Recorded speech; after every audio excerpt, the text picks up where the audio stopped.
है ना। समानांतर श्रेणी का एक और महत्वपूर्ण सवाल है, और ये सवाल क्या कह रहा है, इस सवाल को सबसे पहले समझने का काम कर लेना है, ठीक ना। तो सवाल क्या कह रही है और इस सवाल का काम को हम लोग कैसे किस तरह से करते हैं, इसका हम लोग स्टेप बाय स्टेप समझने की कोशिश करेंगे, ठीक ना। और इस पर आप लोग ध्यान दीजिएगा। तो देखिए सवाल को हम लोग पढ़ लेते हैं, सवाल को समझ लेते हैं कि क्या कह रहा है। ऐसे प्राथम 40 धन पूर्णांकों का योग या कीजिए योग 6 से विभाज्य हो। तो अब यहाँ पे टोटल कितनी संख्याओं के बारे में कह रहा है, 40, है ना। ये जो समानांतर श्रेणी है उस समानांतर श्रेणी में टोटल सीढ़ियों की संख्या बता रहा है यहाँ पे 40, है ना। इसको हम लोग पदों की संख्या में लिख सकते हैं। पदों की संख्या n का मान में कितना आएगा, 40 आएगा। तो 40 ऐसे धन पूर्णांकों का योग को ज्ञात करने के लिए अब कितना से विभाज्य होने वाली संख्याओं के लिए कह रहा है, 6 से। तो 6 से विभाज्य होने वाली संख्याओं के बारे में जब कह रहा है तो इसका एपी यानी समानांतर श्रेणी क्या हो सकता है, तो इसको हम लोग देखते हैं। यानी कि 6 का पारा में जो जो संख्याएं मिलती जाएगी वह सारी संख्या ही 6 से विभाज्य होगा, है ना। 6 एकम 6, 6 दूनी 12, 6 त्रिका 18, 6 चौके 24, इस प्रकार से। तो अब 40 धन पूर्णांकों के बारे में जब कह रहा है तो लास्ट में जो ये 40 हो रही है उस 40 का 6 से गुना कर दें तो 6 शून्य शून्य 6 चौके 24, यानी कि 240 इसका अंतिम पद का मान के रूप में आएगा। अब इसको लेकर के भी जाने का काम करें तो इससे भी हो जाएगा, ठीक है ना।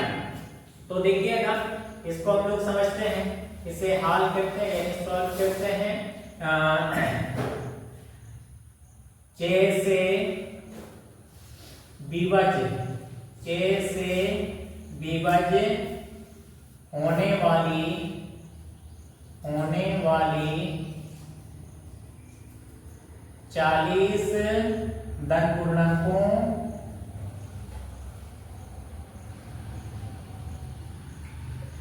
40 धन पूर्णांकों का एपी यानी समानांतर श्रेणी यहाँ पे लिखते हैं 40 धन पूर्णांकों का। अब 6 से विभाज्य होने वाली जो समानांतर श्रेणी बनेगा तो वह किस प्रकार से बनेगा, यानी कि 6 से बाधा देने वाली संख्याओं को ही देखेंगे, है ना। 6 एकम 6, 6 दूनी 12, 6 त्रिका 18। अब इसी प्रकार से और भी संख्याएं आएंगी। अब यहाँ पे अंतिम मान को अगर लिखना चाहें तो इसको लिखने का काम कर सकते हैं, क्योंकि यहाँ पे 6 शून्य शून्य 6 चौके 24 होता है। तो इस समानांतर श्रेणी का अंतिम पद जो 40वां पद आएगा उस 40वां पद में जो आने वाली मान कितना होगा, 240 होगा, है ना। इसको अगर लिखना चाहे तो लिख सकते हैं, कोई दिक्कत नहीं है। तो यहाँ पे हम लोग चलिए लिख देते हैं 240 है। ये इस प्रकार से लिख लेने के बाद अब यहाँ पे देखिए इसका कुल योग को निकालने के लिए जो सवाल पूछा गया है तो उसका योग को निकालने के लिए क्या क्या आवश्यकता है। प्रथम पद a की आवश्यकता है, आगे उसके बाद सर्वंतर d का मान की आवश्यकता है, फिर उसके बाद पदों की संख्या n का मान की आवश्यकता है। तो ये सारे मान यहाँ पे मौजूद है कि नहीं, मौजूद है, ये मिल गया है ना। यहाँ लिख सकते हैं, यहाँ लिख करके इसे सूचित कर लेते हैं। यहाँ a यानी प्रथम पद कितना है, 6। दूसरा पद को हम लोग a2 से सूचित करें, a2 बराबर कितना होगा, 12। आगे फिर उसके बाद पदों की संख्या यहाँ पे 40 है तो n से सूचित कर दें, n बराबर 40। आगे उसके बाद अंतिम पद को अगर लिखना चाहें तो यहाँ पे लिख सकते हैं an से भी, है ना। an से सूचित कर सकते हैं या तो इसे n से भी सूचित कर सकते हैं। तो an इज इक्वल टू 240 यानी कि 240। इस प्रकार से लिखें। इस प्रकार से लिख लेने के बाद अब क्या करना है, सर्वांतर को निकालते हैं। तो सर्वांतर को d से सूचित करते हैं, d बराबर, अब दूसरा पद को जो है ना पहला पद से घटाते हैं, ये a2 माइनस a। अब दूसरा पद का मान कितना है, 12 है, 12 घटाओ, अब पहला पद का मान मान 6 है, तो अब यहाँ पे 12 को 6 से घटा देने पर कितना होगा 6। या तो आप सर्वंतर के बारे में इसी को लेकर के समझ सकते हैं। 6 से विभाज्य होने वाली कह रहा है, तो इसकी दूरियां जो है ना कितना का बनते जाएगा, 6 का ही दूरी बनती जाएगी। तो आप इस तरह से सर्वंतर का मान निकाले बिना भी सीधा आप d का मान में कितना को लिख सकते हैं, 6 को लिख सकते हैं। कैद यहाँ पे हम लोग निकाल लिए हैं, इस प्रकार से कोई दिक्कत नहीं है ना। तो आगे इसका योग को ज्ञात करते हैं। अभी योग को ज्ञात करें तो अतः करके सीधा लिख सकते हैं, अतः योग को हम लोग s से सूचित कर सकते हैं या sn भी कर सकते हैं, कोई दिक्कत नहीं है। तो sn is equal to n by 2 बड़ा कोष्टक के अंदर में या तो ये जो अंतिम पद लिखे हैं ना, तो ये अंतिम पद लिखे हैं, तो उसमें संक्षिप्त सूत्र का भी हम लोग प्रयोग कर सकते हैं। देखिएगा a प्लस an, इसको लिख करके हम लोग जाने का काम कर सकते हैं। इससे हम लोग आराम से इसका योग को ज्ञात कर सकते हैं, ठीक है ना।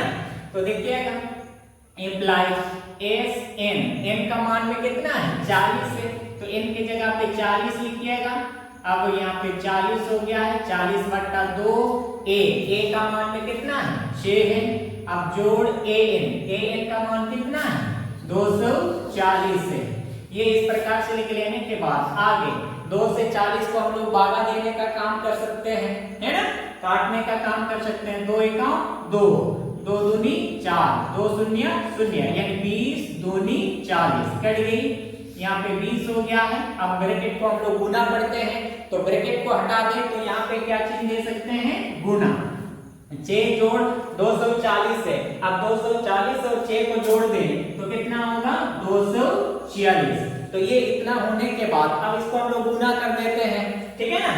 देखिएगा गुना कर देते हैं, 2 से सीधा 2 4 12, 12 के 2 हंसी 1, 2 चौके 8, 8 और 1 9, अब 2 दूनी 4। अब यहाँ पे ये जो 0 है ये लास्ट में दे दीजिएगा, कोई दिक्कत नहीं है।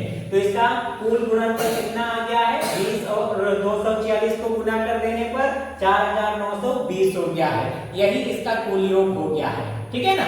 तो ये यहाँ पे इस तरीके से आंसर हो गया है। और ध्यान दीजिएगा ये जो हम लोग कुल योग को निकालने के लिए इसका संक्षिप्त सूत्र को लेने का काम किए हैं, इससे इस तरीके से हम लोग पूरा कर सकते हैं। और एक इसका सूत्र क्या है, उसका जो है ना लंबा सूत्र होती है, और उस तरीके से भी हम लोग काम कर सकते हैं। कैसे काम कर सकते हैं, और उस तरीके से इसके पहले भी कई सवालों को हम लोग काम कर चुके हैं। देखिएगा उसका भी हम बता दे रहे हैं, ठीक ना।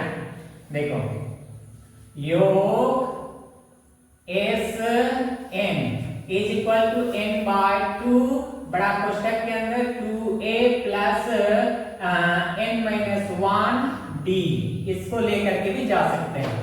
इम्प्लाइज sn, n का मान में है 40, तब यहाँ पे 40 लिखिएगा। n का मान में 40 हो गया है, 40 बटा 2, अब बड़ा कोष्टक के अंदर में 2 गुना a का मान में 6 है, तो a की जगह हम लोग लिख सकते हैं 6।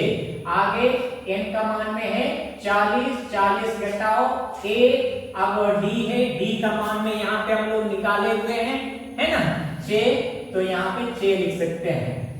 ये इस तरह से आगे फिर यहाँ से बराबर करके लिख सकते हैं। 40 बटा 2 है, 2 से 40 को भागा देने का काम करें तो यहाँ पे 2 एका 2, 2 दूनी 4, 2 शून्य शून्य, यानी 20 दूनी 40, तब यहाँ पे 20 हो गया है।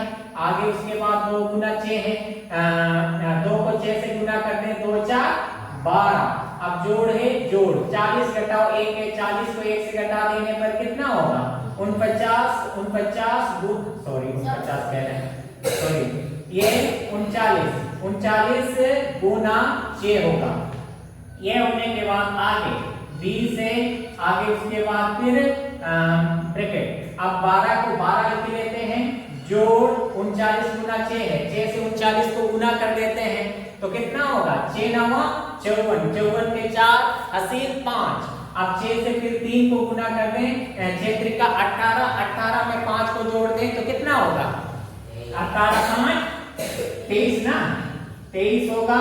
ये होने के बाद आगे 20 से अब ब्रैकेट हटेगा, गुना चिन्ह हम लोग रख दें, 12 जोड़ 234 है, 12 और 234 को जोड़ दीजिए, कितना होगा? अब 2 और 4 6, 1 और 3 4, अब 2 का 2, देखो 20 गुना 246 है, यहाँ भी 20 गुना 246 प्राप्त हुआ था कि नहीं हुआ था? तो अब इन दोनों को गुणा करेंगे तो फिर इसका गुणनफल जो है ना 4920 ही प्राप्त होगा। तो ये इतना इस प्रकार से आंसर कर सकते हैं। तो यहाँ जो हम लोग प्रयोग किए हैं, यहाँ पे इस तरीके से लंबा सूत्र का प्रयोग करके भी इस तरह से आप काम कर सकते हैं और उसका संक्षिप्त रूप में काम करने के लिए इस तरह से भी बना सकते हैं। तो आपको जिस तरीके से बनाने में आसान और सहज लगे आप उस तरीके से इसका काम कर सकते हैं। ठीक है ना, समझ में आए? किसी को कोई दिक्कत है? तो इन सारे कामों को करने के लिए हम लोग को विशेष करके जो है ना ये सूत्रों को समझने और याद रखने की आवश्यकता है।